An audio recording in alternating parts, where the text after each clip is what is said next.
मूस भैया जिंदाबाद जिंदाबाद जिंदाबाद। मूस भैया जिंदाबाद जिंदाबाद जिंदाबाद। नमस्कार प्रणाम, हम बानी सन का हुआ न्यूज से बोका त्रिपाठी। ब्रेकिंग न्यूज मेरे दोस्तों, यह बड़ा के सबसे बड़का खतरनाक खबर गधा के तरह टांग मारते छौंकते आ रहा है कि ठेलासपुर पंचायत से श्रीमती छिपकली देवी पति श्री मूस प्रसाद, जो कि 7.5 गो वोट से मुखियाई में जीत गए हैं। तो आइए हम उनसे फेस टू फेस मिलवाते हैं। बिलाई देवी जिंदाबाद जिंदाबाद जिंदाबाद। मूस भैया जिंदाबाद जिंदाबाद जिंदाबाद। Music by Abdul Rahman. ना कोनो जाति ना कोनो दलबा, ना कोनो जाति ना कोनो दलबा, हमरा साथे बस राउर बलबा।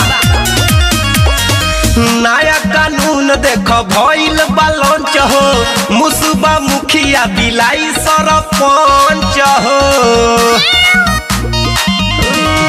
नया कानून देख भइल बा लॉन्च हो, मुसबा मुखिया बिलाई सरपंच हो। अरे गधा भइल बाबे पंच रे सखी।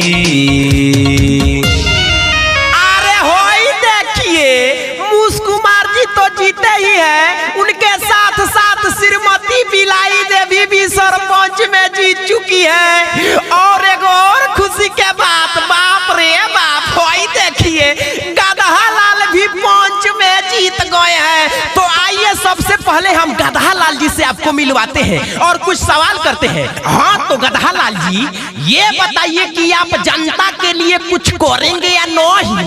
क्या बात करते हैं, एकदम करेंगे, पूरा सर्वनाश करेंगे। नहीं नहीं, मेरे कहने का मतलब है कि पूरा विकास करेंगे। लागे गांव में विकास होई टंच रे सखी, लागे गांव में विकास होई टंच रे सखी, लागे गांव में विकास होई टंच रे सखी, ओसो गांव में विकास होई टंच रे सखी। अरे विकास से विकास होगा, सारा रोड टूट के नाला बन जाएगा। Presented by Lovely Films Production।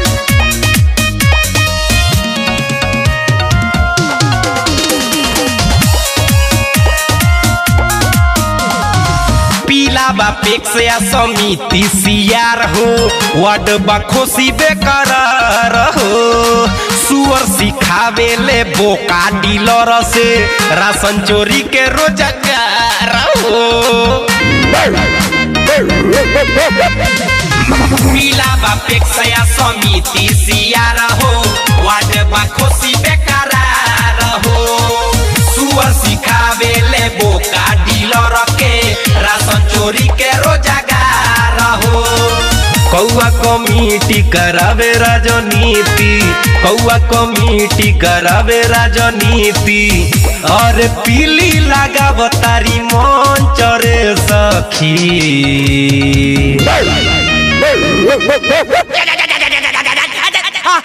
आई बाप हो बाप।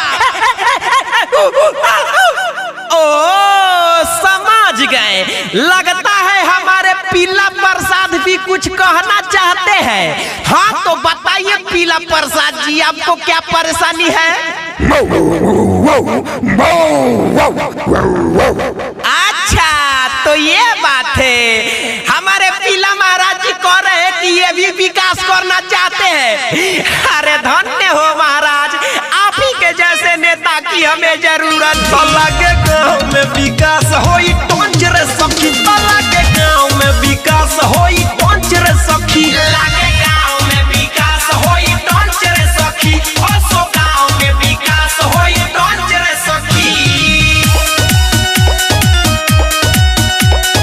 Music by Abdul Rahman. आप सुन रहे हैं अमित पटेल की आवाज में। नेउर लगावेले नया नियम के इनका के केहू न रोका हो। बैल बतावेले पब्लिक के कोई से दिहल जला धोखा हो।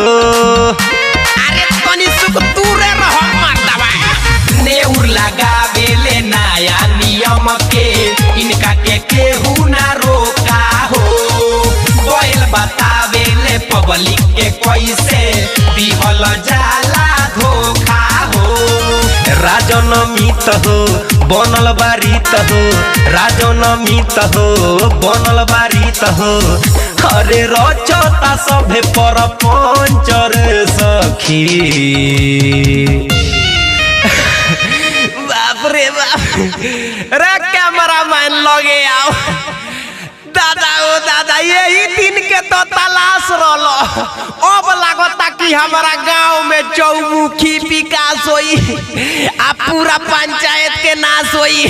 जब बानर भालू गधा हाथी कुकुर सियार बिलार और नेता घोड़ पड़ास होई। लागे गांव में विकास होई टंच रे सखी। लागे गांव में विकास होई टंच रे सखी। चलो सब घरे आम सभा के आयोजन खत्म हो गई।